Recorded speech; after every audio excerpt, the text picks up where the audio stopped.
former player of the Black Queens, who's now based there, is now a coach as well.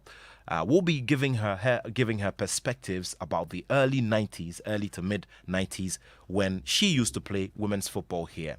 What the picture used to look like back then, and what she has been observing from afar, what she feels we should do as a collective to get it right and making so that we can make major achievements and score the big accolades. So this is the women's football discussion right here. How do we get it right, and how do we build on the Hazakas ladies story? It's right here. But of course, during the week, we are going to bring you something massive here on our channels.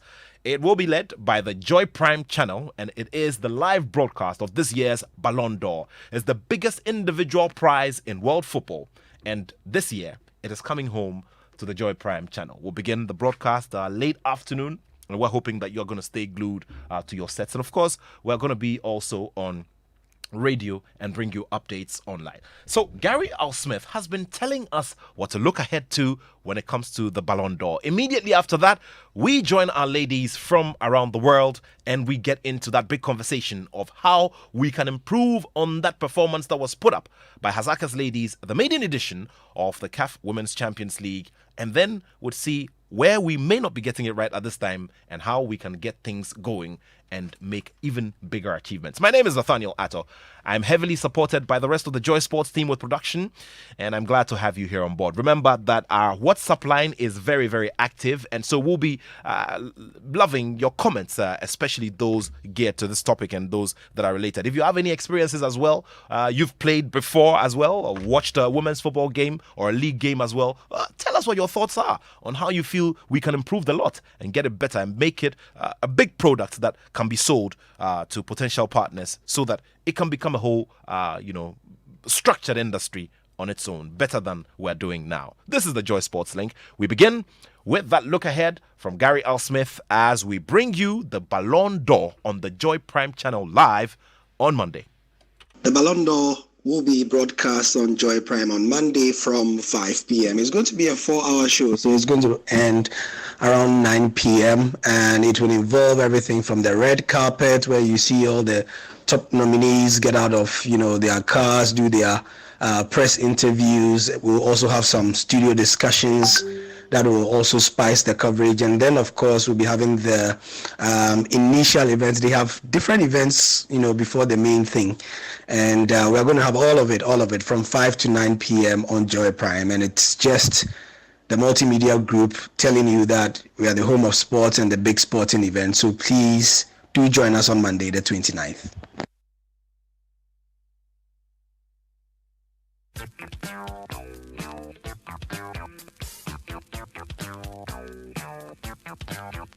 Joy 99.7 FM.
Joy 99.7 FM.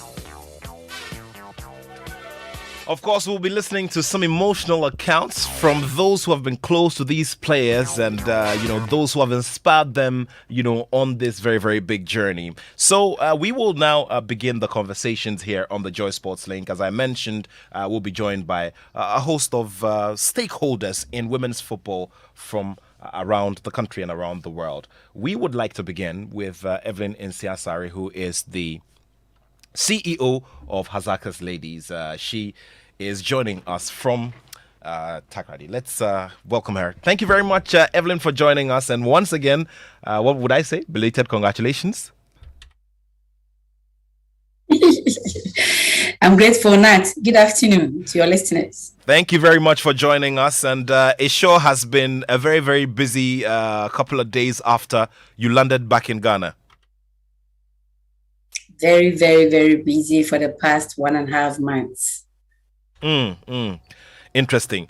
Now, let's begin it from here. I know that a lot of people who followed the games that Hazaka's ladies were playing, especially because, some big performances were recorded and there was some high level of dominance on the pitch as well. But not everybody has the benefit of the story and the journey that has been traveled by Hazaka's ladies. I want you to give us a bit of a background as regards how you even came in contact as well with the club. Thank you very much. That was 2003. By then, I was a student at the University of Education, Winneba, pursuing physical education with Coach Yusuf Basigi. So we were together, and then I told me they want to put together a female team for Hazakis. But then they had Hazakis men. That was established in 1951. So coach told me, and I said, okay, I'll join. So we'll move from Winneba to Takrady and spend some few days and stuff like that. So after that, I was transferred to Kumasi when we completed 2004. I was transferred to Kumasi. So it was very difficult for me to be moving from Kumasi to Takrady. But then there was Gatel Ladies in Sunyani. So I joined Gatel Ladies, and then I was helping them in a PR manner. So I have been management member for so many years for Hazaka's Ladies. So last year, my president told me that, no, you have to move in as the CEO, even though you have been helping from far away. And we believe that because of technology, there is no need for you to be frequenting Takrady from Sunyani. So because I am now in Sunyani, not even in Kumasi, I am in Sunyani, a lecturer at the University of Sunyani Technical University, and I also head the sports department there. My boss told me, and my husband is my manager, so I discussed it with my husband. He said, if you can, let's give us a try. So we started from there, and I can say it has been very good. Interesting story there. Now, let's also get the initial comments of Rosalind Amon, who is the vice chairperson of the Women's Premier League Management Committee under the Ghana FA, a seasoned journalist as well, and somebody who's followed the story of women's football and its journey over decades. Thank you very much, Sister Rosie, for joining us here on the Joy Sports Link. Thanks for having me, Nat.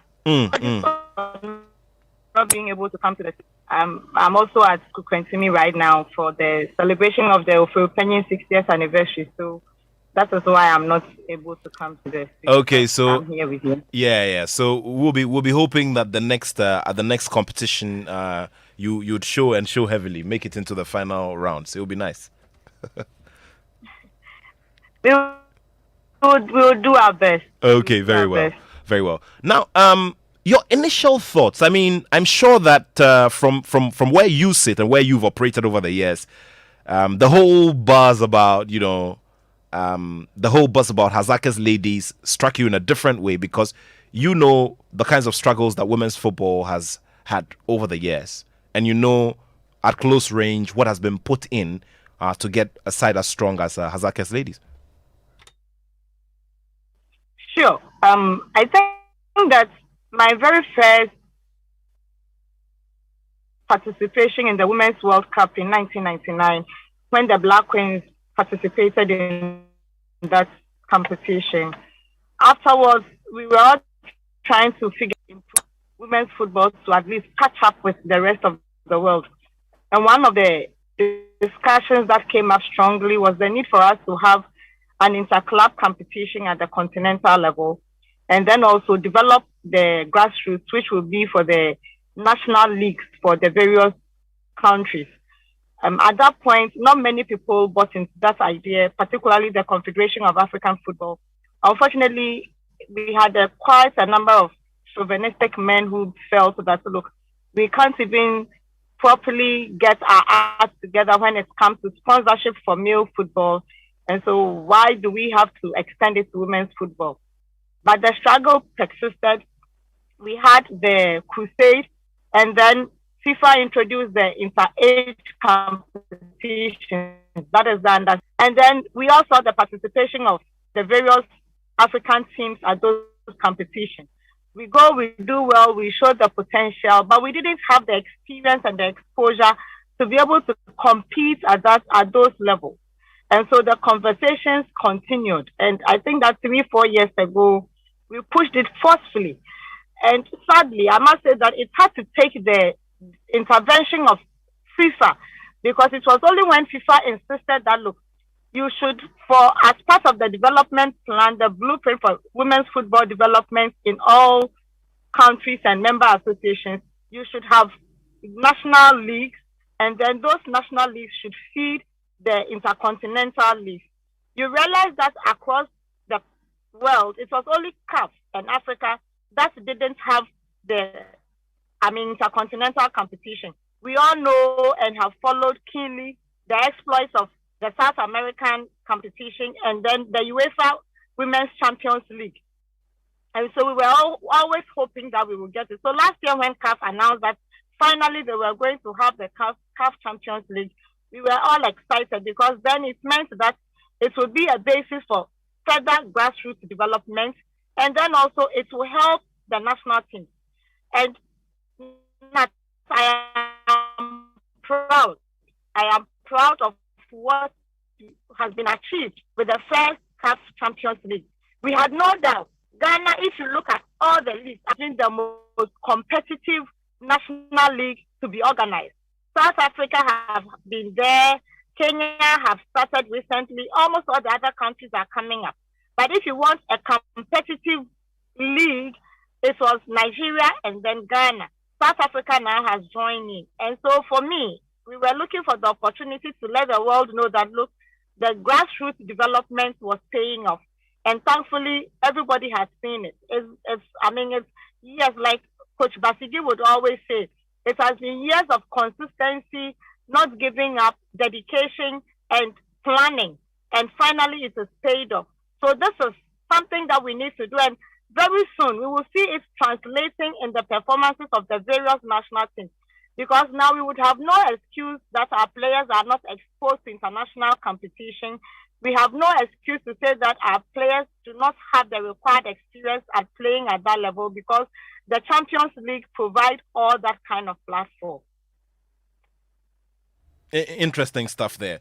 But of course, the broader story or the broader picture of women's football should not be limited to just the CAF Women's Champions League. Obviously, a big flagship competition when it comes to women's football on the continent, but there are other areas, the age-specific competitions, and all of that.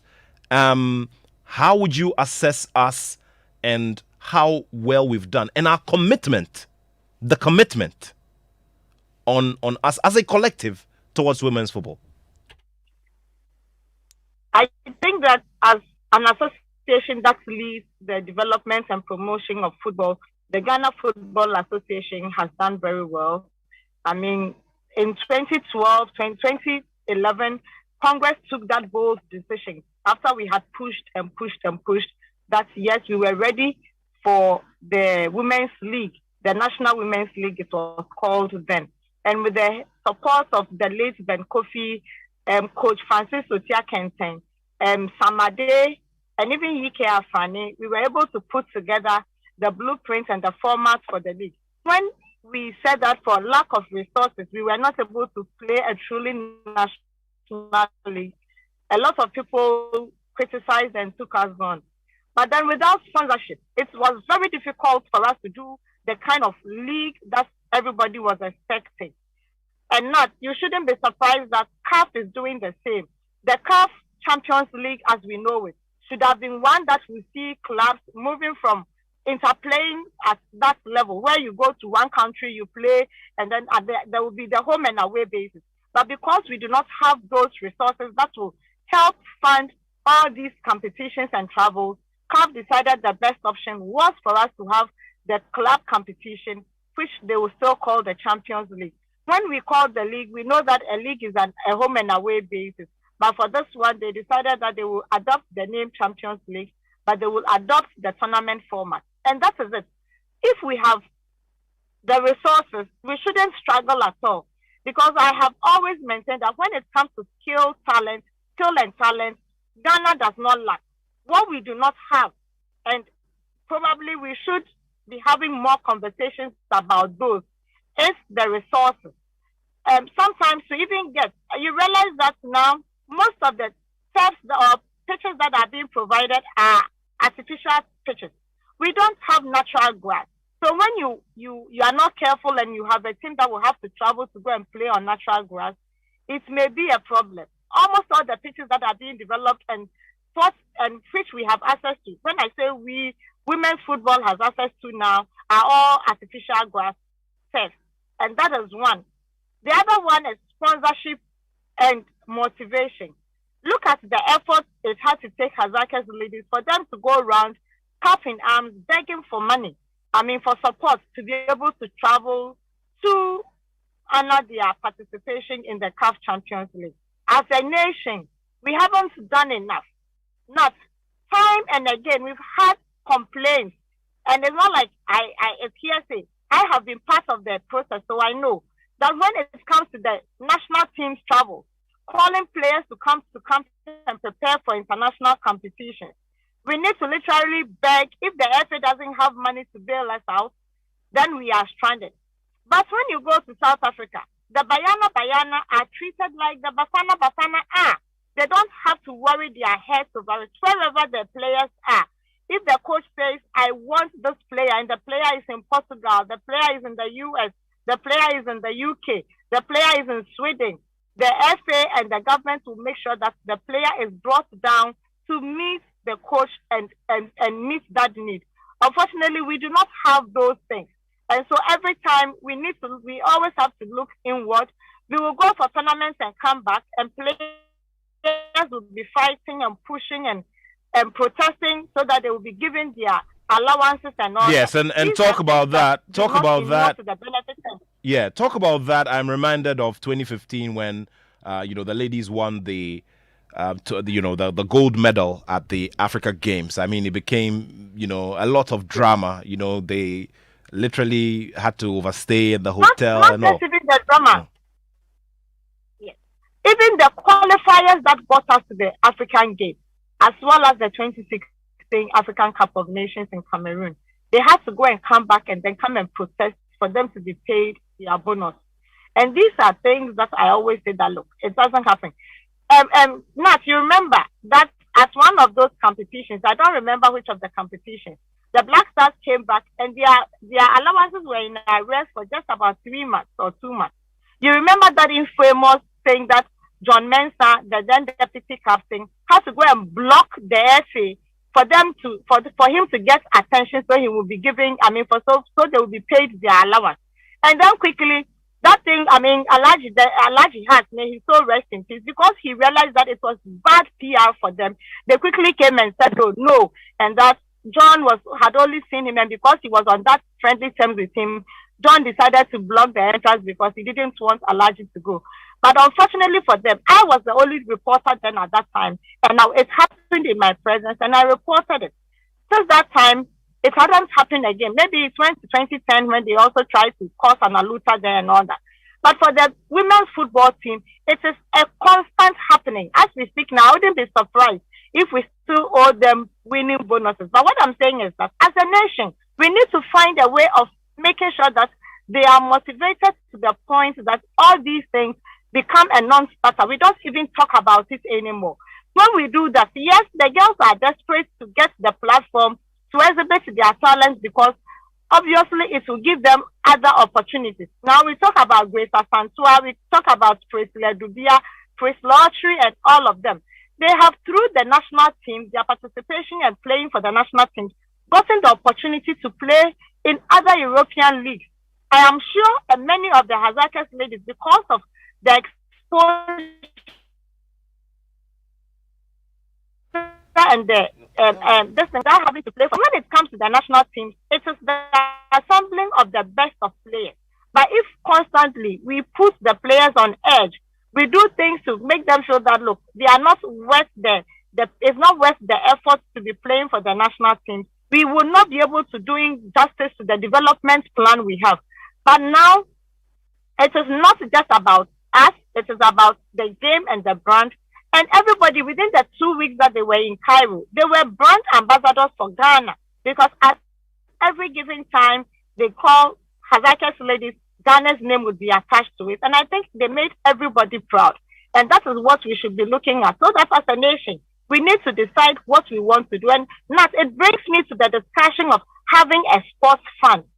What is it going to take for us to have a sports fund so that not just football, but all national teams will be comfortably or conveniently catered for? Okay, so that so somebody sitting somewhere will not be praying that Hazakis ladies or football will lose, because everybody thinks that all the monies are being pumped into football or national teams. Okay, we will get into that conversation very shortly. But your mention of the strain and the struggles financially just brings me quickly to getting the perspective of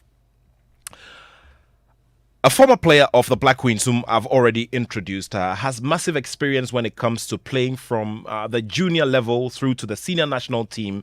And, she's also devoted a lot of time to coaching, where she's gained a lot of experience, now based in the United States of America. So reaching us from Maryland, USA, is Eunice Kiche. Eunice, it's good to have you here on the show as well. Thank you for joining us.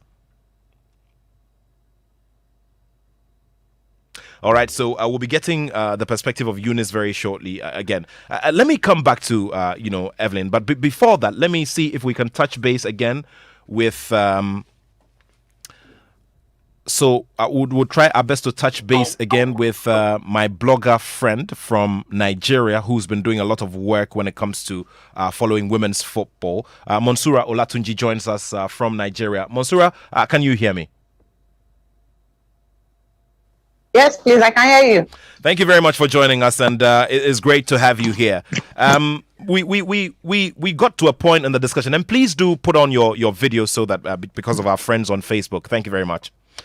Now, we've been talking about the recent development of the performance by Hazakis ladies. I'm sure that you also have your thoughts about that. First of all, you tell me what your general thoughts are. Very impressive. They were very impressive because, like one of my followers on Twitter said, she saw the final and she was like, women football is not green. Then I said, if you watch Hazakis ladies from the group stage, you'll be looking forward to see the final, because they have been fantastic from day one. They finished the I don't want to use tournament. They finished the league as one of the top scorers because they are scoring in every game except for the final. So they were very impressive. Great stuff there. Now, I'm sure you've been monitoring, our other contributors to this conversation. Rosalind Amon, who's been working in the media for several years now and is now in an administrative position, has been talking about the issues of financing, which is a major challenge when it comes to, the development of women's football here. Tell us what the lessons are from Nigeria, where obviously we see as the standard because of the success story of the Super Falcons when it comes to the Women's Africa Cup of Nations. Okay, there is a saying that everyone will congratulate you when you give birth, but nobody knows the struggle that you're been through before you give birth to your baby. So that is the case of Nigeria and Ghana. We are like twin sisters when it comes to women football. The only advantage that I think Nigeria have over Ghana was that we've been there before you. Nigeria happens to be the first African country to have a standard professional women's football league, which has been an advantage. And relating that to the success of Nigeria being the 9-time African champions was that back then in the 90s, we have players with potentials, players who want to play football, who really want to play football. They are very determined to play football, and they see football as the only way out from whatever they are going through. Unlike now that, you know, we have the social media and everything. So even people that doesn't have the potential to play football wanted to play football. So the success story of Nigeria started with having a plan and a program. And the plan back then was to nurture homegrown players. And that is why, if you look at the statistics for now, Nigeria have lots of players globally in the other leagues compared to other African countries. Now, the issue of you know, putting up these setups, I'm talking about the clubs that play in the professional football league. How well have they done on a general scale? How well have they done when it comes to financial support and drawing resources, financial resources to help them run and to help them survive? We are just slightly different from what Miss Rosie just said about the women's league in Ghana. Financial aspect of women's league is the same when it comes to West Africa. But the only thing that I can say about the Nigeria Women's Football League is that about 80 to 85% of the clubs that we have in our league, they were sponsored by the state government. Just like it's done in men's football. Just like it's done in men's football, right? Yes, exactly. So and the government treats the footballers just like civil servants, you know, place them on monthly salary and stuff like that. And then the success of the club now depends on the commissioner of the sport of that state. If you have a sports loving governor, you are very lucky because you are going to get the PR, the fund, and everything that you needed for that regime. But if you are voted in a governor that doesn't really love sport like that, then you come back to the story of protesting before you get paid, see placards everywhere that we have been owned for 3 years, we have been owned for 2 years. So it's almost like the same thing with Ghana and Nigeria.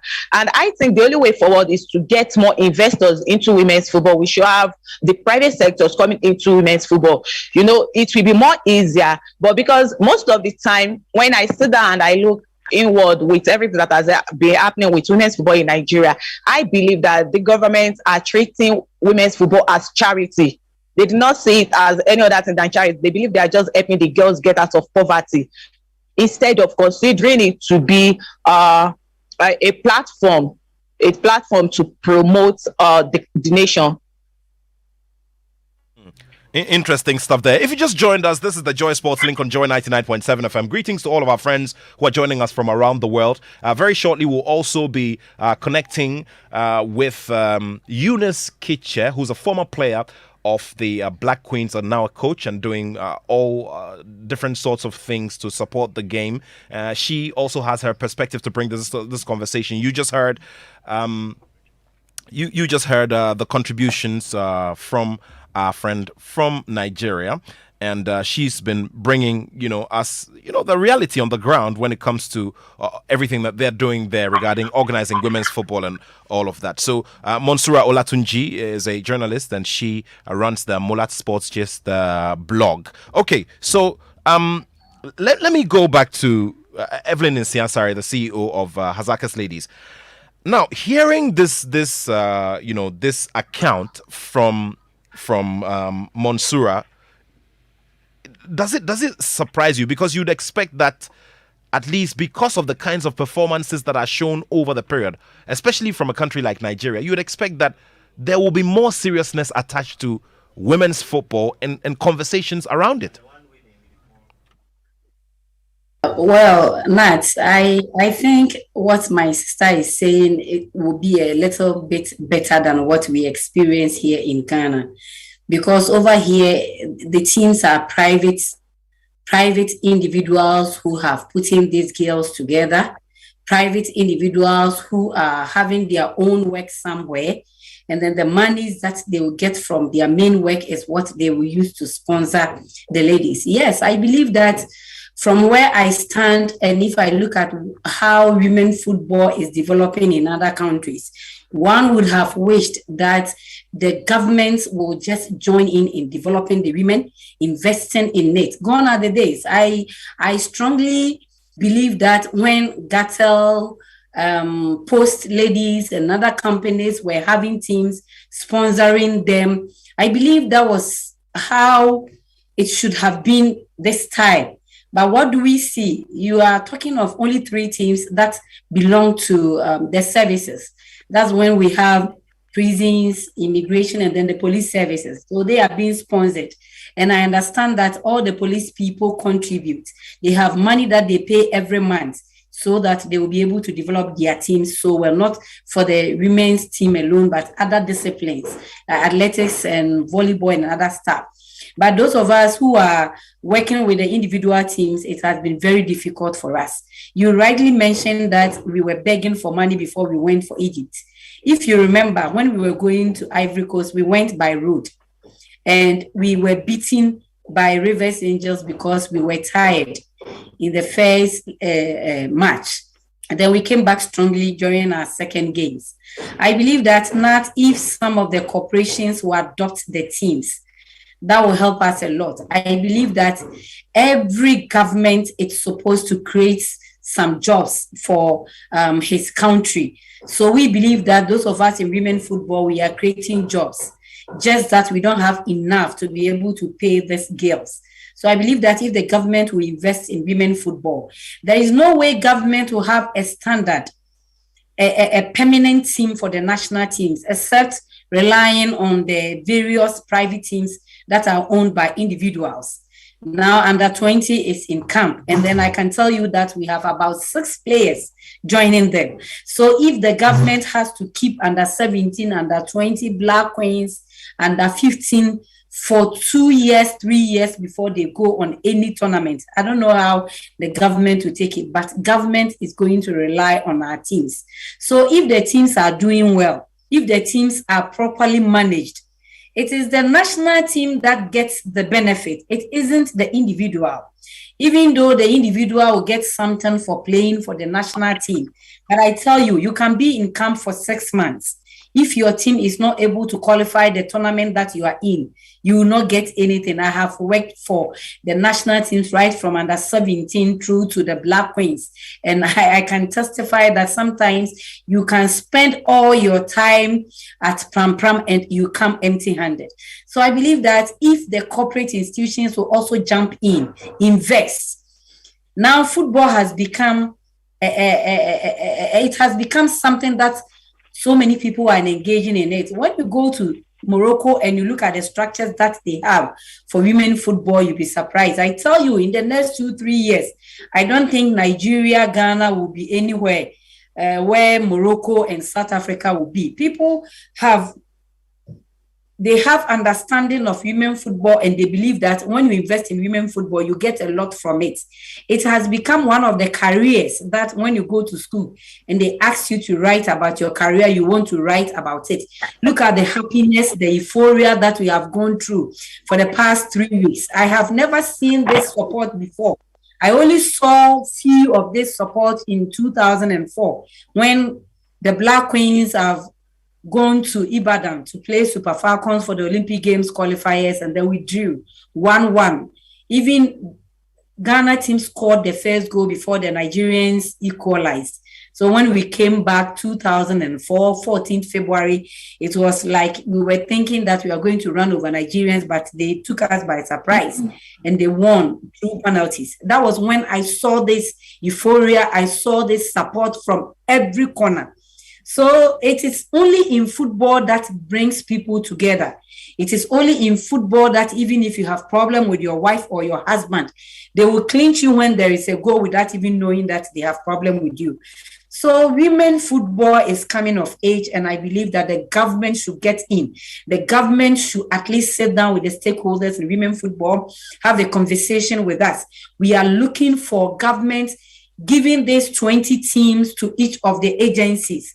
We were sponsored by NLA, and it was fantastic. Mr. Samir Uku helped us a lot.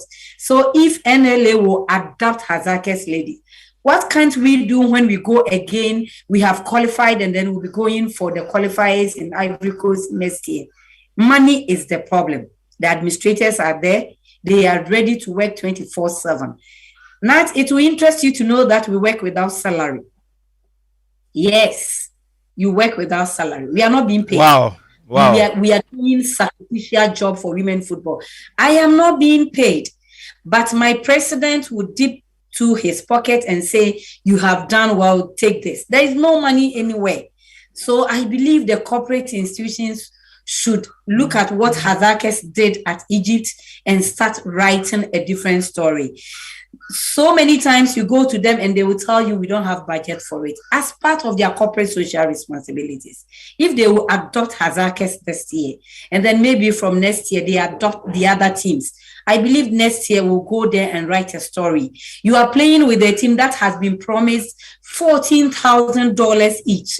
And then you even per diem you have not received. And you think you can match up with them. No, you can't. So I believe Hazakes, we are now a reference point. We have done something that if we tap into, we will be able to progress. CAF and FIFA is giving us so many things when it comes to club licensing. It means they want to take women football to a different level. So as the member association should also do something. They have 8 things that if you are able to go through and go through well, you can access their money and then get the women football going. How about we playing National League? Hazakes traveling all the way to Tamale to play Northern Ladies or Pepia Ladies. How interesting it will be. But once again, Nat, the problem is money. Money, money, money. Money is definitely a very, very big problem. Let me pick the thoughts of Monsura in Nigeria. Let me ask you, Monsura. You, what do you see African countries losing? From not investing in women's football. I mean, you have also seen what the big picture is like beyond the continent, at the stage of the world, and looking at the stories of the US, China, and all of that. What are African countries losing by not investing in women's football? I would say that African countries are losing a lot when they don't invest in women's football. Taking US national team for instance, now, like almost 95% of players on their team play in the local league. So how many of our players, like how many of the players can we just beat our chest to say, okay, we are the one that produced this player? What do we put in the league in our country for us to get what we want? So it's high time for people to start investing in women football. Like, let me just back Evelyn's statement up about the finance and everything. Back in I think early last year, I was in a meeting with the NFF second vice president. Actually, it was a conference, and he made a statement that they have a plan for both the Super Eagles and the Super Falcons. I think that was when they are going for the World Cup, the last World Cup. So they tendered their proposal to one of their sponsor companies. And guess what? This company produced ladies' only stuff, just like the sanitary and everything. And immediately they opened the proposal. The first thing they canceled out of that was the Super Falcons project. They said they cannot put their money on women's football. And I was like, how can a company producing ladies' only stuff not interested in women's stuff? So do you get it? So everybody wants to put money where they are going to get money back. Everybody wants to put money where they can get times 10, times 20 of their money back. And they still believe that African women's football is not at that level yet, where you put money and you expect something back. And that is the biggest mistake they are making. Let's take Nigeria Women's League, for example, now. When we have the Aisha Falode administration now, Madam Aisha brought the league from scratch. Like, okay, there are people that have started the league, but what are the things that we can do and we can get better results? And since then, since our administration, we've had deal with La Liga, we've had deal with AS Roma, we have this with different people. And that is why every season, at least 10 to 20 players from the Nigeria Women's League sign contracts abroad. This shows that if you put money into this league, you are going to get like times 10, times 20 back. But people are yet to see this advantage. NFF, for the other side, after we get knocked out of the Olympic qualifier by Ivory Coast, that is when they like, okay, let us go back to the drawing board and let's see what we can do. Now, the Super Falcons are in camp for a training camp now, a 9-day training camp. Unlike before, once there is international break like this and there is no qualifier, our players will just sit back at home like we have nothing to play, no friendly games, nothing. But since we get knocked out of the Olympic qualifier by Ivory Coast, then we started organizing competitive friendly matches, training camps. We went to Austria. We've been to the US summer series, everything. And now I'm just waiting for our qualifier against Ivory Coast, and hopefully we qualify for the Nations Cup. Then I want to see how these teams have positive impact on the team. I want to see their performances. So I want to see what they can do after all these training sections and all these competitive friendly games. So the only thing I can say is that we just have to keep asking. We have to keep demanding. There will be a time that these people up there will listen to us and do the needful. Well, interesting stuff there. You can send in your messages. Remember, it's 055 1111997. 055 1111997. And Monsura has just been revealing to us that even in Nigeria, where we see a lot of consistency when it comes to the national team and their exploits on at the competitive stage, they also have their issues. And it just looks like the thing where not enough value is placed on women's football is something that cuts across. But she also tells us from calculation and from her own actuarial studies that there is a lot to gain from there, where you probably are even going to start getting a lot more numbers move out to contribute to other leagues around the world and generally market, talents from here, which have very, very big ripple effects as well. This is the Joy Sports Link on Joy 99.7 FM. My name is Nathaniel Atto, and we're having a pure women's football discussion here, talking to stakeholders from here in Ghana, from the continent, and from around the world. People who have been part of the story and want to share their experiences as well. As I mentioned earlier, we'll be crossing over to Maryland in the USA to speak to a former Black Queens player, Eunice Kiche. She'll be joining us later on, so that we can have her perspective from the conversation as well. Eunice, are you on now? Hello, Eunice. All right, would keep trying and would want to raise Eunice again on the line from Maryland in USA. Let me bring this back to Rosalind, who now, after years of practicing in the media, now finds herself there in the thick of administration. Now, Rosalind, the league and its organization. I mean, Evelyn says that, look, at the end of the day, it's money, and the money. But tell me what you make of the optics, the general look and feel of the Women's Professional Football League in Ghana in the year 2021 as against previous years.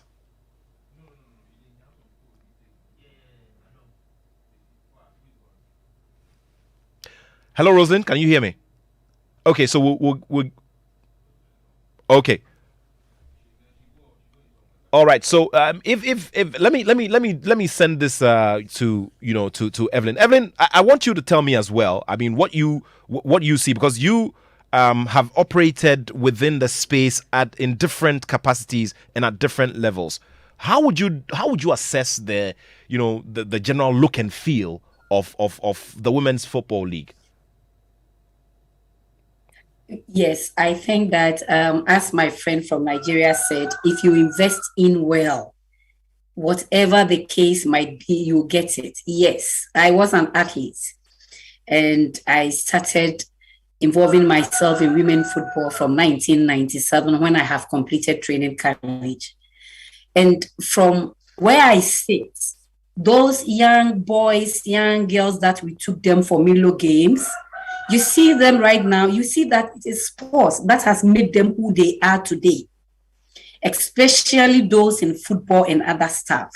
I recall 2007 when Mr. Nyantechi gave me the opportunity to travel with under 14. The under 14 players are still in the system. One of them is Elizabeth Ado, Amapili. And then even Hazake's ladies, we have Pepe Chwaejekum. She scored the final goal for us to lift that gold trophy that then, 2007, when FIFA was opening his center for the first time.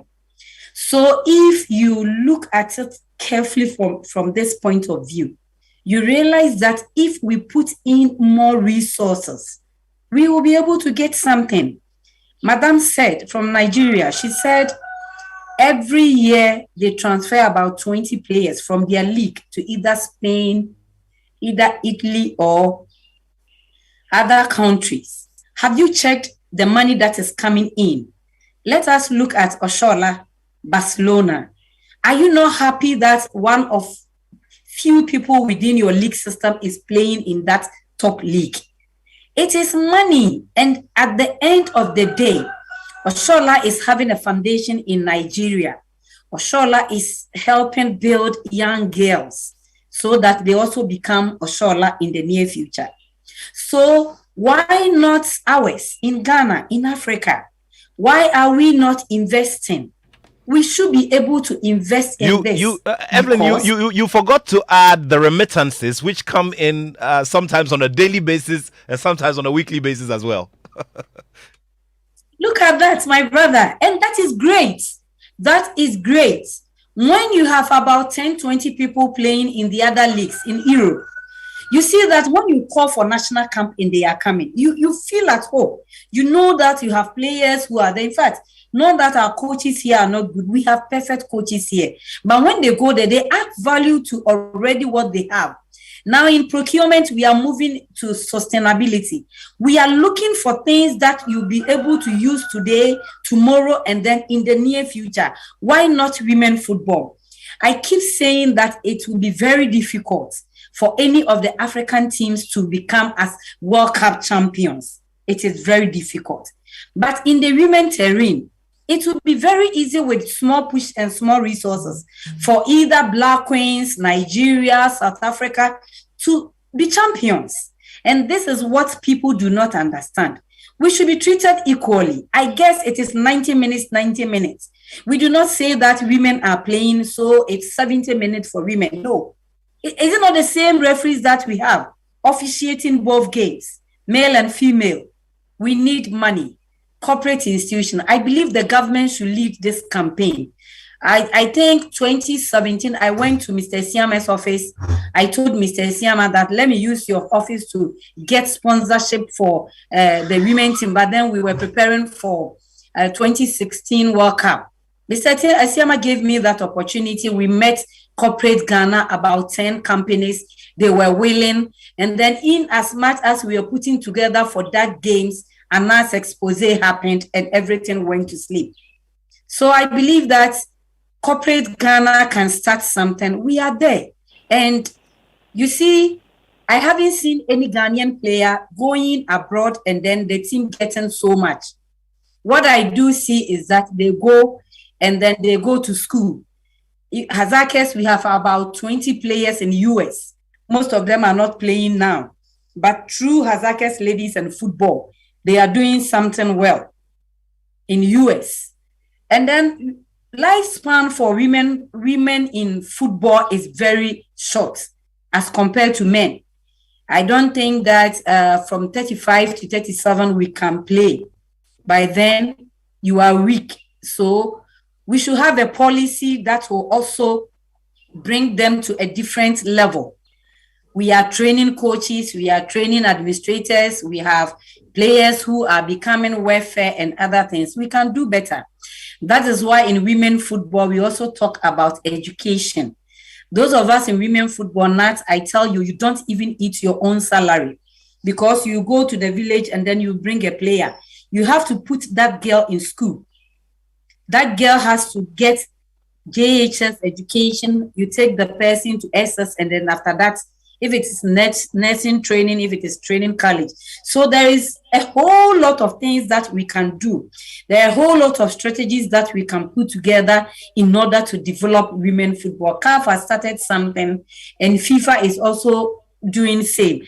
I am very happy I was part of those who put together the Champions League team. If you remember 2018, I was with Black Queens. And then the Department of Football, women football in CAF will meet us a day before our game. They will meet us and then they will tell us the problems and issues that are coming as far as women football is concerned. Then from my team, we told Sophia that, look, we don't play more matches. That is how can we travel to partake in the World Championship and we are last. Not that we are not good. And he said, okay, tell us what you want to. Then he said, no, at the Europe, we see them playing Champions League and other things.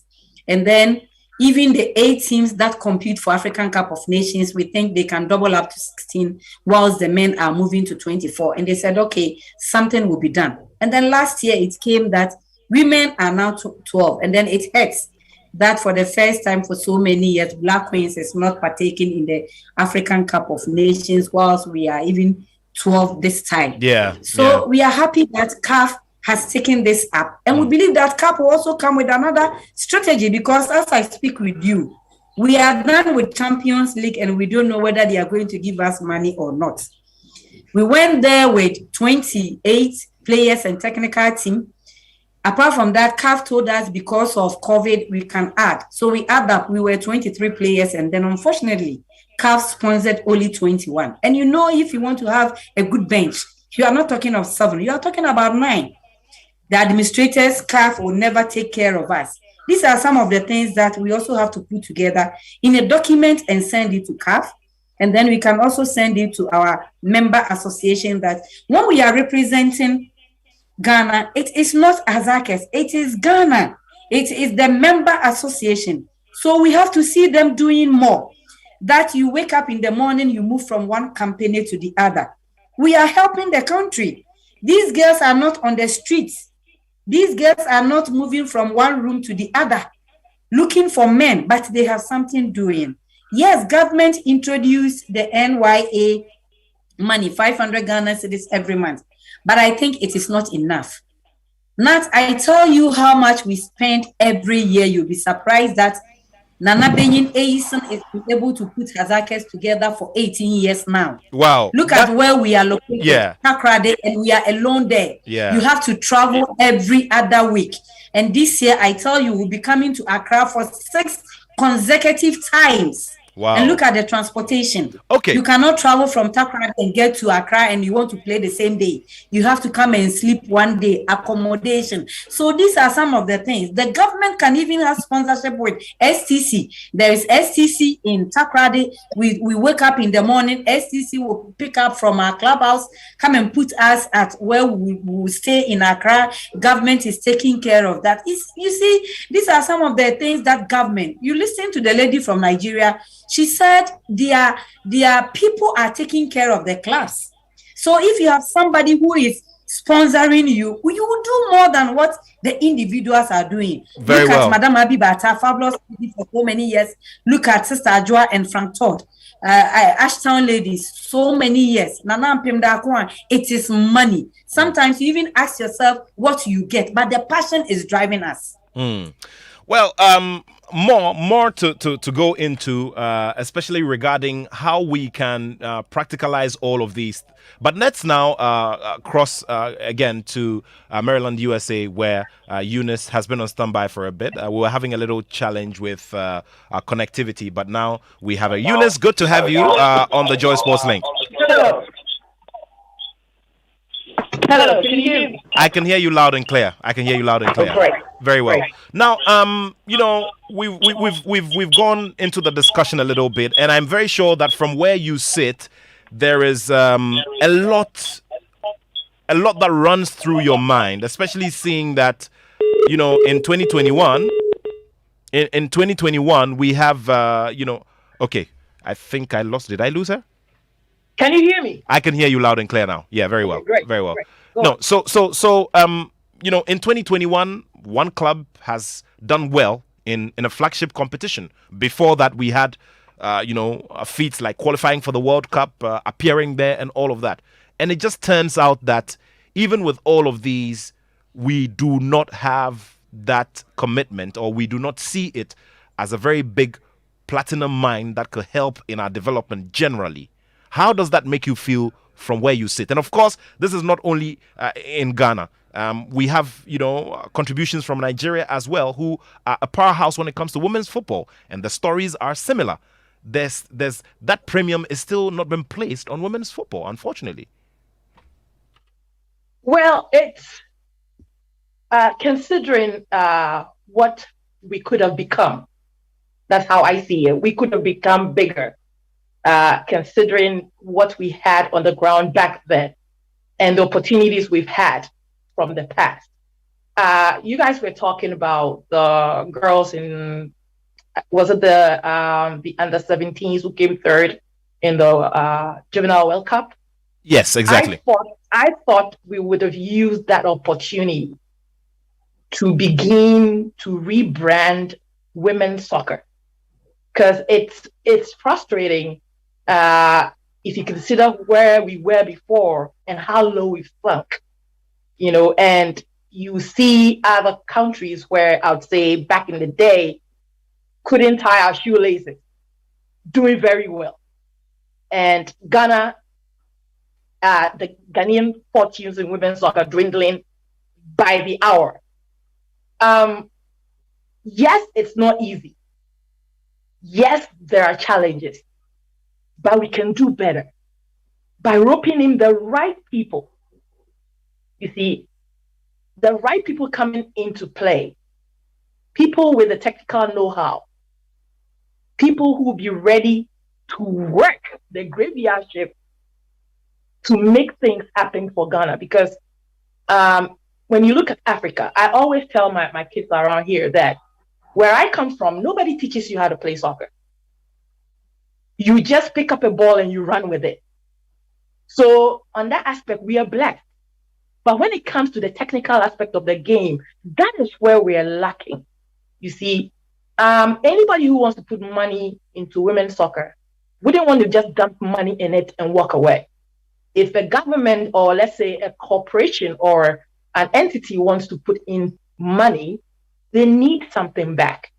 And if you don't package the sport right, you are definitely not going to get anything from it, or having people coming to support you. So it's a matter of us rebranding the sport and getting the right people, the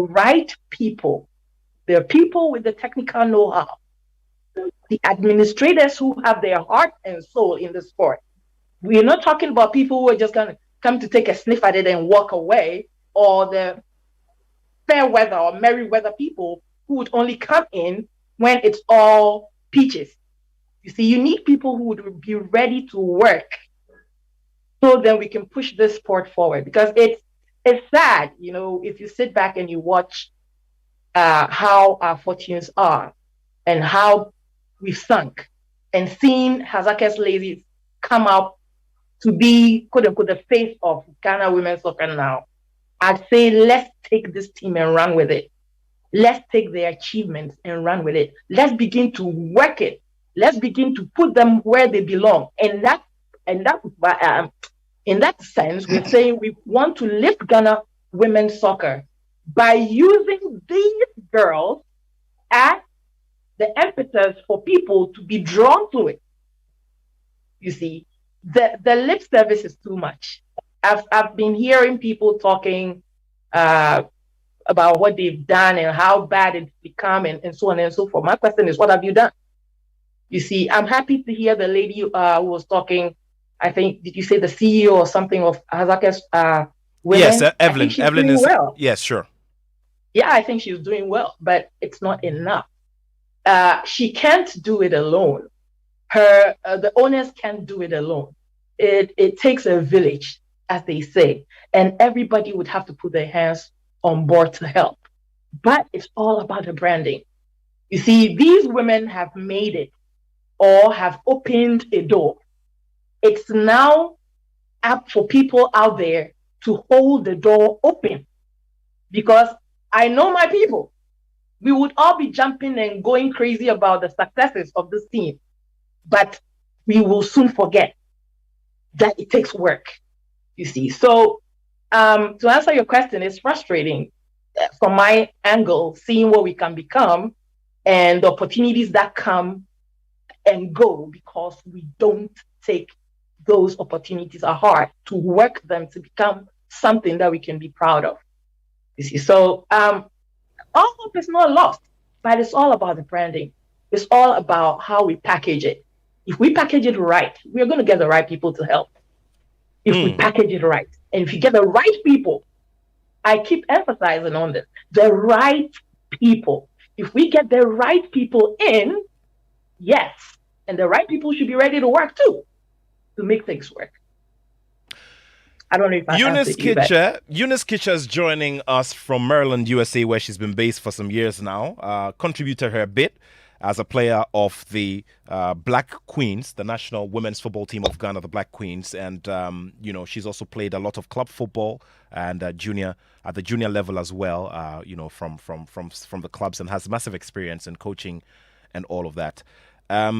Let's take this message from Mr. Ernest Thompson, who has also played various roles when it comes to football administration, has served years as board secretary of Accra Hearts of Oak, and also served on various committees of the Ghana Football Association.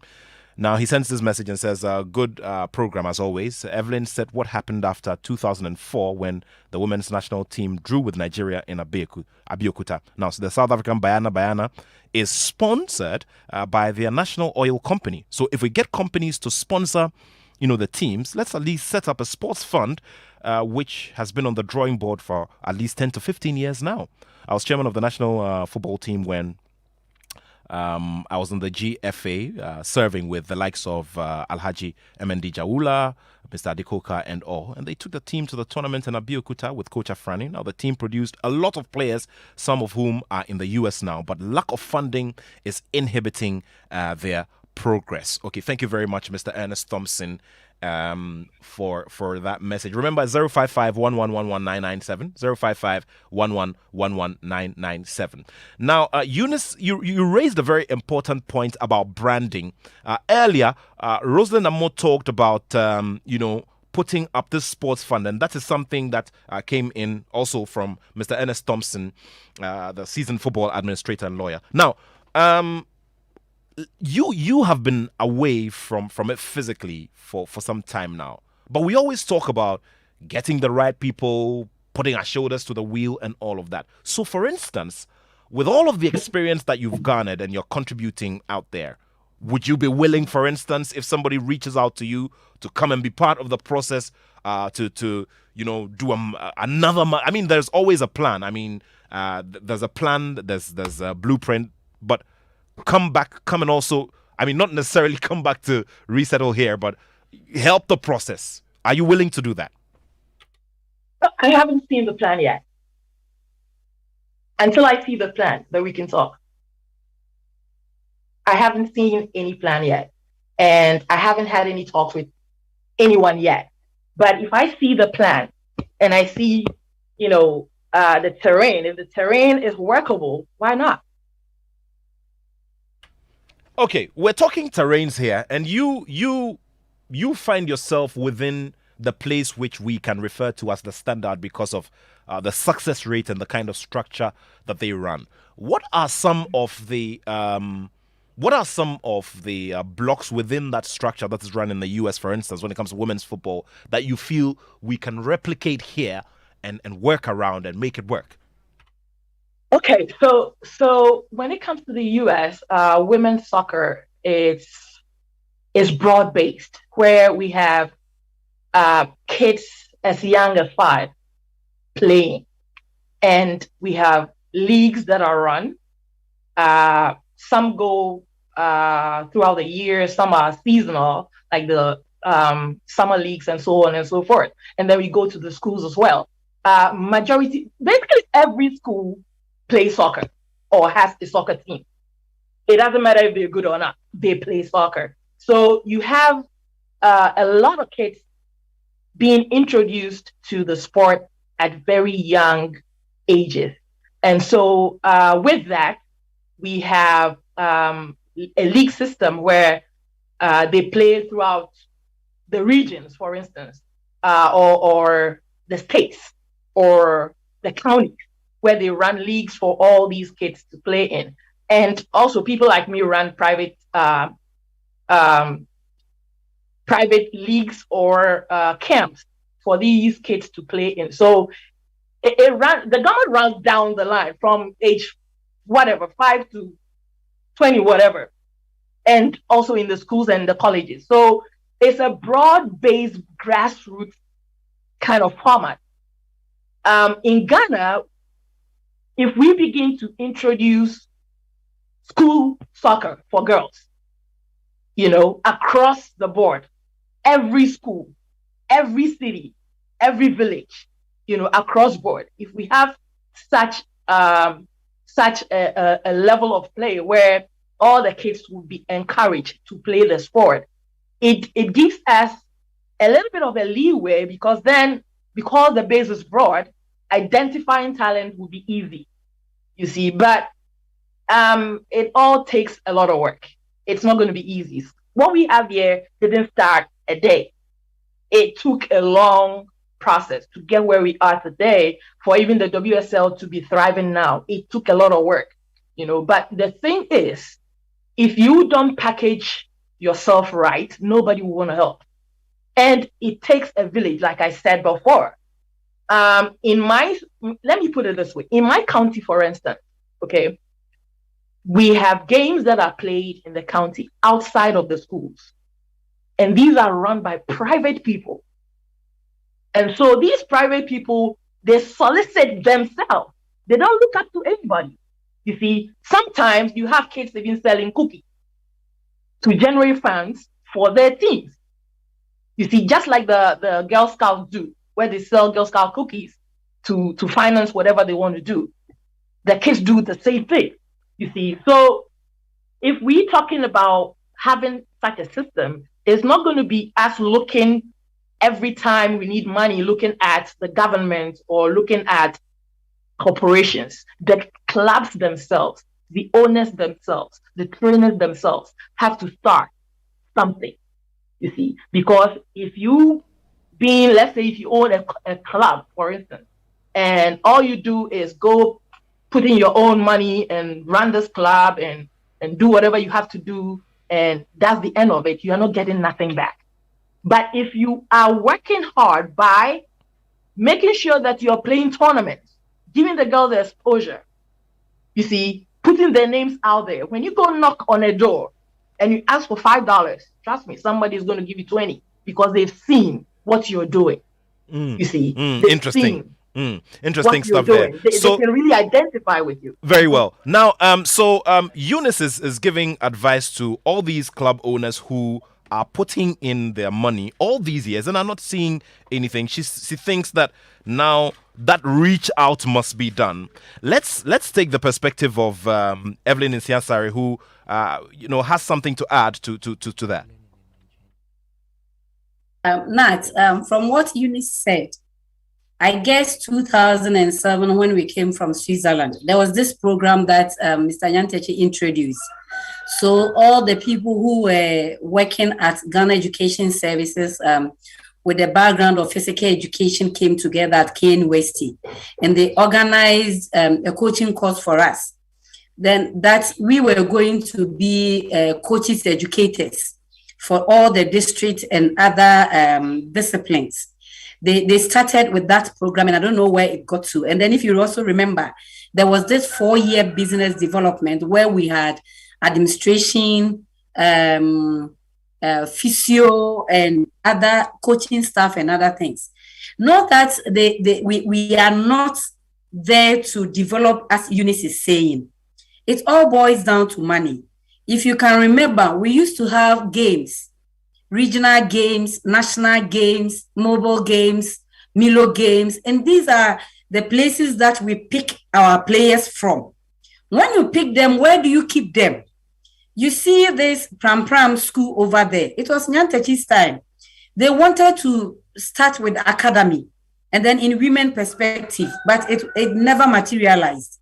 So Eunice, those people who are in the helm of affairs, they are doing their best. They are working. When you go to GFA, for instance, we have Hilary Boateng being assisted by Rosalind Namu.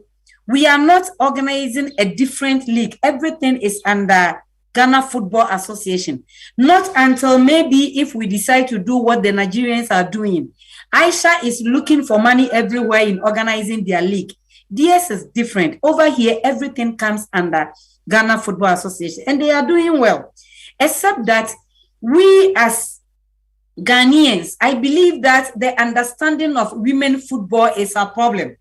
Gone are the days people even believe that if you are a woman and you involve yourself so much in these events and disciplines, you will not give birth.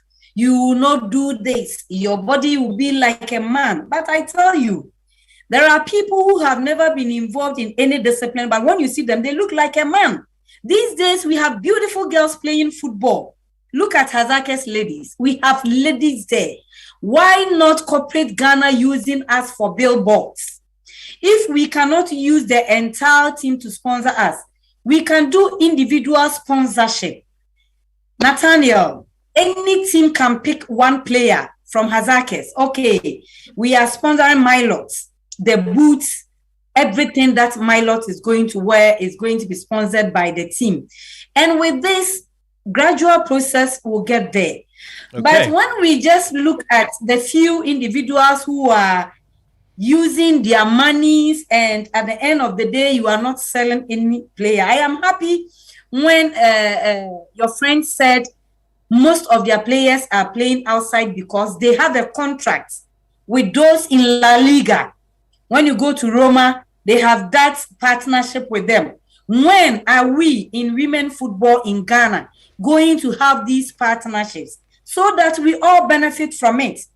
Apart from that, where can we go to? It is the government, it is the agencies. NLA sponsored us, Ghana Gas sponsored us, and we believe they are there to help us again. They told us that after the tournament, we should sit down so that we have an existing contract with them, which we have done. So now we are going to have contract with Ghana Gas. And I believe the other companies can also do the same. Look at Western region. We are saying that the best comes from the West. But how many people sponsored us when we were going? We didn't get anybody from there. Only one man who gave us 10,000 Ghana cedis. We have to understand that it has also become a career. That when your girl is there, one day, they will bring something to you. Evelyn, look at Abeta Saki. She's now working in the US. Yeah. Now, let's, I want us to hit on the bit of the reaching out, taking a plan, because that's what, that's what Eunice has been hitting on. Yeah. Nathaniel, hold on a second. Yeah, hold on a second. Sure. I've had a contact with a few, okay? And I was ready to help. So I directed that the contact goes the higher ups and put together a proposal that I can present. You know what they told her? They told her to know her place. So if I'm talking about the right people, these are some of the things. I was ready to put it. And I was told from my contact that they told her to know her place. So if you have such people working in the sport, how do you move it? Eunice, reach out to Hazakas. We are ready to accept you. We are ready to have partners in the US. You see, I get it. It's not a matter of the acceptance. You see, it's a matter of the heart and the head. Knowing where we can go, knowing what we can become. You see, if you have, I said from the beginning that when the girls went to the World Cup and they came third, that was when I was expecting that we could have pushed this thing to a very high or a dizzy height, but it never materialized. I was sad to see that we have such an opportunity and have blown it. You see, so with Hazaketh, let us not be quick to forget. I really appreciate what you guys are doing, meaning that you are doing the impossible. And I thank God that you've come this far. You see, but the thing is, let's package this well enough so then when some of us are ready to present it, we would have something to work with. So if you're saying, yeah, we could maybe after you could get to me and we'll talk and we'll talk about what you're Yeah, doing and where exactly. you've gone Exactly. I and mean, then we can see something happen. exactly, Eunice. But Yeah, exactly. And the right people are needed. great. Not the Meriwether people who are all now singing Hazakas ladies' phrases, but are not ready to put in a dime. You see, they're ready to jubilate, but they don't want to do the work. And these kinds of people, you don't need them. Sure. You don't need them. You have to be blunt. You don't need them. You see, those who run their mouth and always be there to support you verbally, but wouldn't put in the sweat and tears, lady, you don't need them. Great. You don't need them. Great. So Monsura also had something to add, regarding this bit of it. Monsura, let's hear you. Let's hear your thoughts on that. Actually, I'm enjoying the back and forth between Evelyn and Ines. When Evelyn mentioned about having program for the kids, like from grassroots level, from the age of 5 and upward, Nigeria, when Nigeria started the Women's Football League, and which has been an advantage for them in the continent, was that back then we have the stuff like the Principal's Cup, all this interclass football. But presently, I can tell you that Lagos State is the only state in the 36 states that we have in Nigeria that is still following through with that program. Now, this is where the government comes in.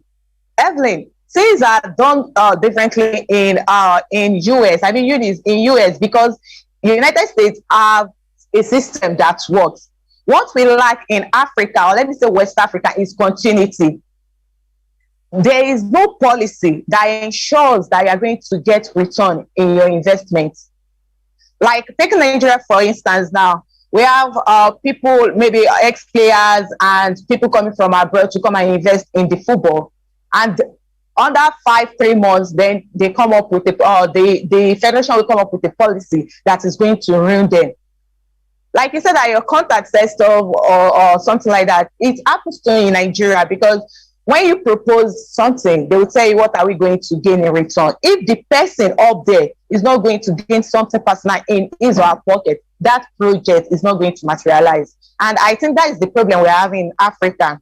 Just like Coach Mercy Tango said during the Aisha's Barry Cup, she said, you don't sleep and expect things to be done. Before you wake up, other people will have done it. And that, I think, is happening to West African football currently.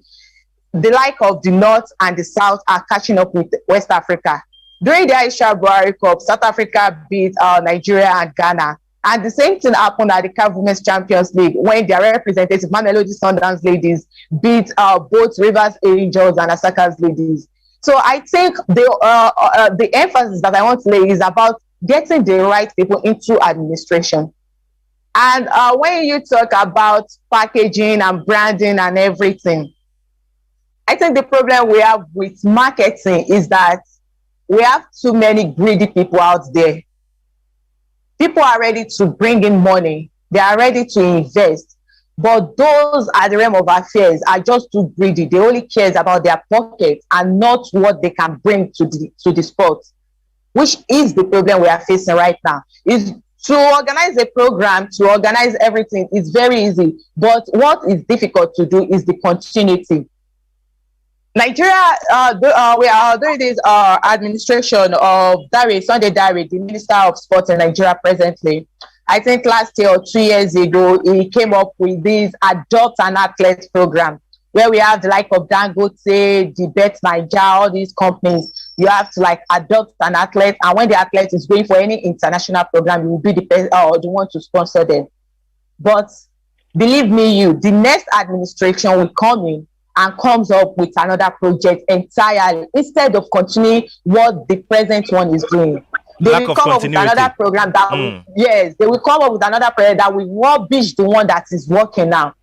And for like since that program started now, there is reduce in these protests of it, like they're owing us money, because right now it's not just the federation that have to put money into it. You have your company, you have people you can go to and say, okay, I'm your product. You have adopted me and you have to sponsor me, and they will drop the money for you to go without expecting return, which I believe.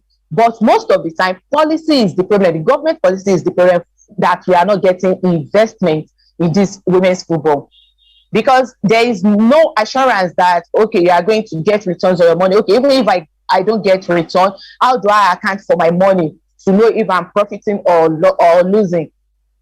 Nothing like that is happening. So I think right now, what West Africa needs to look in is the North Africa and South Africa. What are they doing right to catch up? Because that is the problem now. They are catching up with West African women's football. When we want to talk about the tactical aspect, like I said, after the Aisha Buhari Cup, Ghana team are tactically better than Nigeria presently. I can say it anyway. The Ghanaian teams, both club side and national team, they are tactically better than Nigeria presently. And I think the phase that Ghanas are in now, Nigeria have passed through that phase, in the sense that when we have the like of Omar Gbemi, the Uche Ukeria, all these ex-players in coordinating our national team, you can see their tactical impact. But then what happens next? We have people from the media saying, no, we want foreign coach, this and that.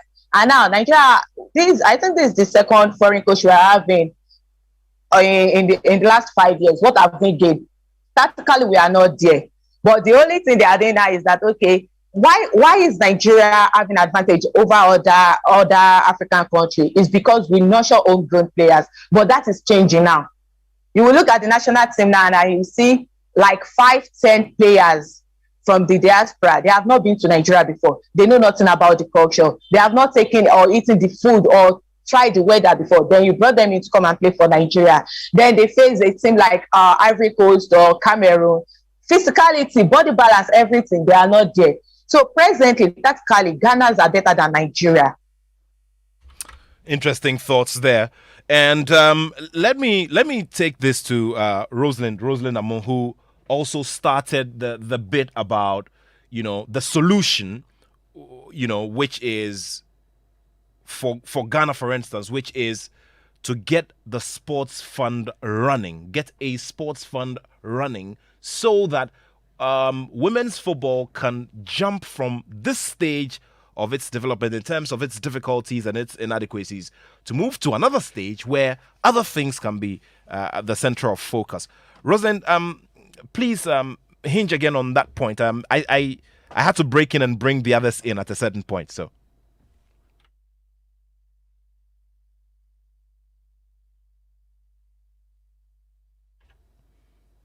hello, Rosalind. Can you hear me? Can you hear me? Very well, I can hear you. Please go ahead.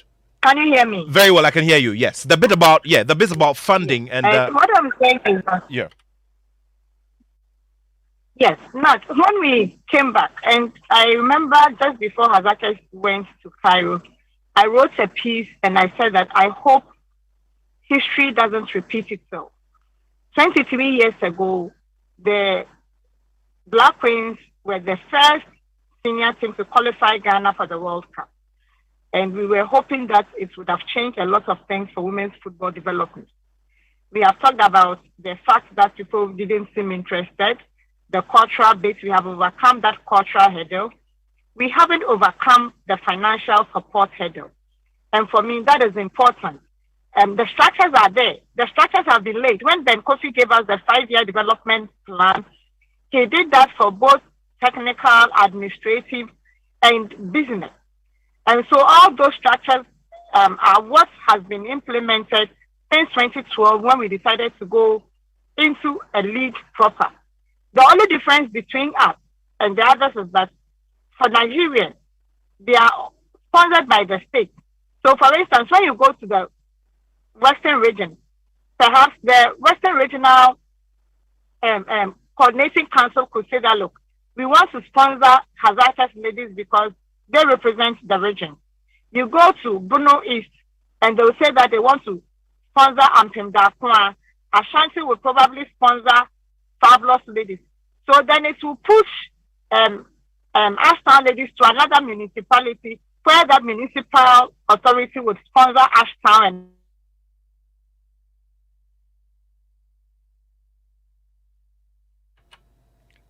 Hello, Rosalind. Okay, so it looks. so we can duplicate those things. Nobody has been so because don't forget that and then the sports fund. Now we were talking about sports lottery. I remember in 2008, we were learning from the United Kingdom experience model where they have a lottery, sports lottery that funds sports, and we were hoping that it was going to be replicated in Ghana. We don't even have a blueprint for sports development. Where is the sports bill? We said it had been passed. Since 2008, when we started talking about a bill that would make it a policy. So you have a policy that trickles down to the very last thing. But even for the development level, the district assemblies and the municipal assemblies are not interested. They do not care about what happens. And we all forget that, look, those were the things that helped develop and promote sport. We understand that things are different, the dynamics are changing, but we should also realize the importance of sports contribution to the national development. Until we are able to do that, it will be difficult. And that is why I feel that, look, we need to move away from being lip service people and walking the talk. Where the policy is there, it doesn't become just a policy on the drawing board, but it is implemented. And I was happy when Omosola talked about the fact that we are not, as West Africans, I think it's a general disease in West Africa. Perhaps let me speak for Nigeria and Ghana because I have experiences from those and I have shared experiences. We like to politic with everything and anything, and it is affecting the fiber of sports development.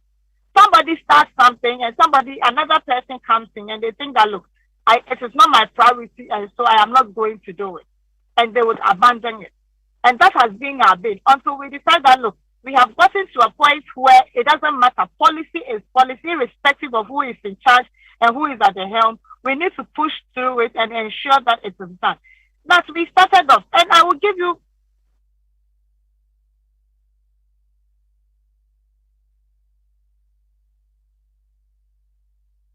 plethora of examples. We started off where we said, look, and you wanted to sponsor any sporting. People started abusing it, and so another government comes and says, we don't even know whether that thing is still in existence. And then somebody comes up without making references to those former documents. The person also comes back and says, we are again looking at that. When it was already there, but somebody's whim and caprice decided that we don't want to implement it anymore. Or otherwise, if you want to do it this way, it should be on my terms. And so these things, until we make a deliberate effort, and you will realize that at the FA level, those efforts are being made now. Now teams are now on the club licensing. So you need to talk about branding, you need to talk about structures, you need to talk about technical development, and all those things are there. What we need to push through now is for us to have the sports fund. When the sports fund comes in, then we can go and say that, look, because of this, and that, we should allow women's football players to be put on an allowance like the YEA is doing now, so that players can play, irrespective of where they are, they can play. For any club that qualifies for the Premier League, this is how much you are going to get. And for me, Eunice was saying that we cannot have corporate Ghana. Sponsorship is very important.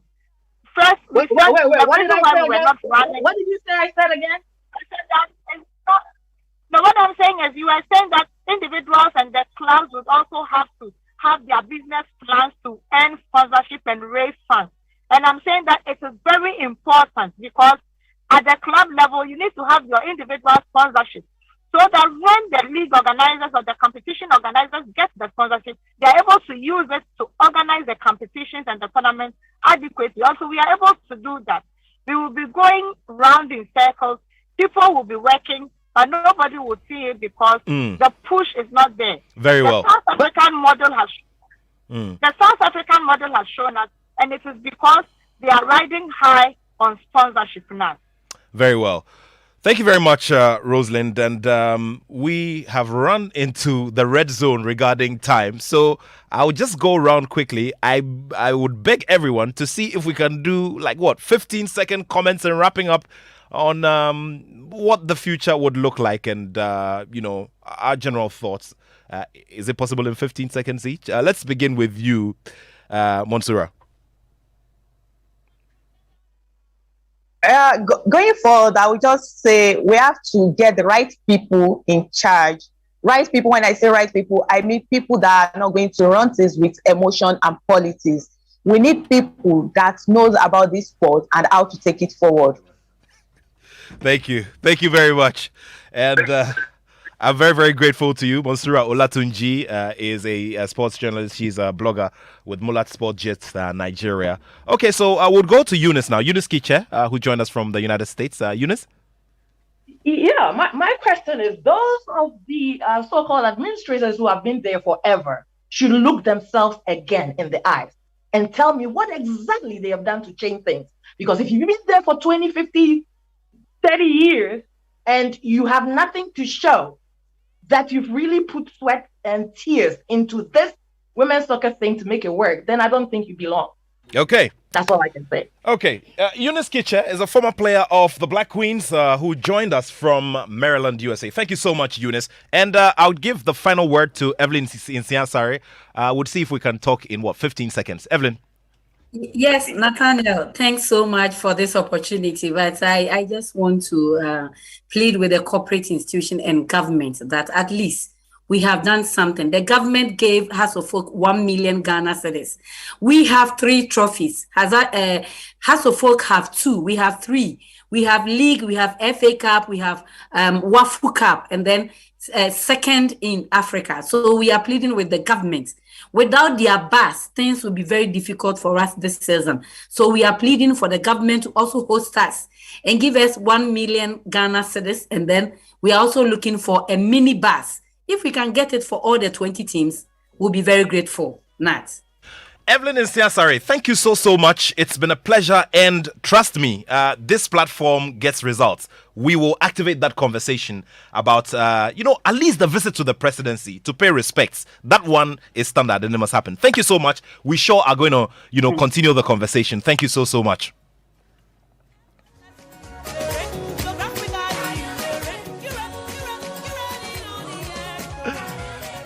Oh my goodness, just when the conversations are getting exciting, we would have to wrap it up. So, thank you so much for joining the show. Thanks to the whole Joy Sports team. Production, everybody here. Of course, Benaya Elom Dafiamekpo led production this afternoon. By the grace of God, we'll be back next week. But I'd like to say thank you to my guests one more time. Evelyn Insiansari, CEO of Hazakas Ladies Football Club. Rosalind Amo is Vice Chairperson of the Women's Premier League Board. Monsura Olatunji is a journalist from Nigeria and a blogger. And also Eunice Kiche, former player of the Black Queens based in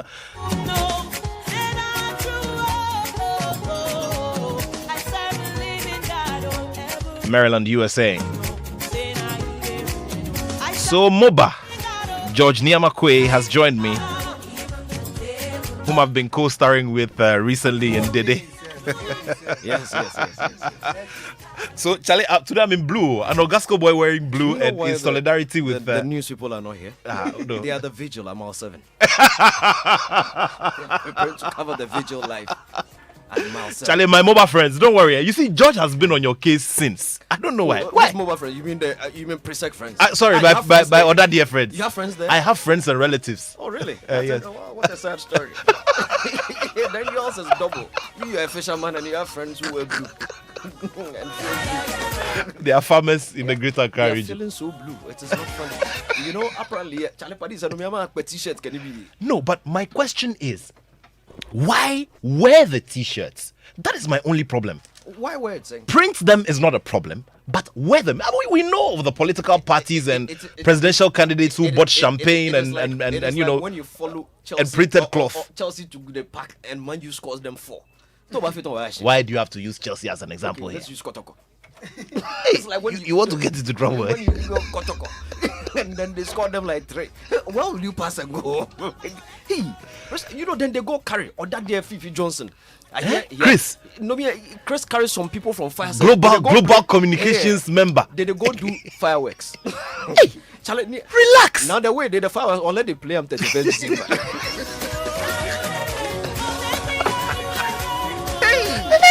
My friend, finish winning, and just then- wear. As for the t-shirts, you can fold them and put them in your cars, No, but no. you wear them and bring them to the hall. The thing is that 7 T-shirt, they will never get to wear it. No, that 7 is not going to happen. Does anybody want to bet? Guys, That 7 is not going to happen. Eh? You know they are doing their speech day today. Today. yeah, I do. You know what they are doing for the after party? What is it? They are watching the 7th voyage of Sinbad. Yeah, and I've booked seats I've for booked Lexus five seats there. Lexus Yeah. Bill sits in front. Okay, Yeah, you sit in front. Hey, Gary Charlie. Smith will follow. I don't understand. They are Go watching and the print 7th t-shirts and polo shirts and you wear them. voyage. Yeah. But what haven't they heard of man proposing and God disposing? And the thing that shocks me is that they don't know God rested on the 7th day. So God wasn't at work. George Nyamakwe is going to be on your radio between now and 6 p.m.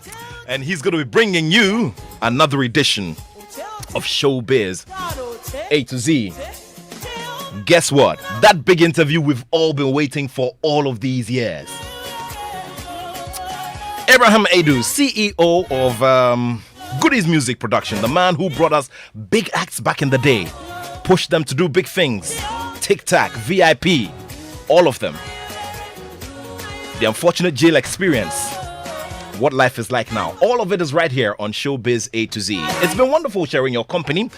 And of course, my man, the highest paid DJ in this side of town, DJ Wobete, sporting a new haircut.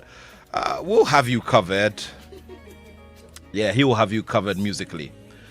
In the meantime, thank you so much. It's been a pleasure. And let me say a big happy birthday to you, LC Duncan Williams O2. We all love you here from the Multimedia Group. Okay, so let's get out of the studio now. Let me go have a glass of pineapple juice and enjoy the rest of my weekend. You enjoy it too, and keep it here on Joy 99.7 FM. My name is Nathaniel.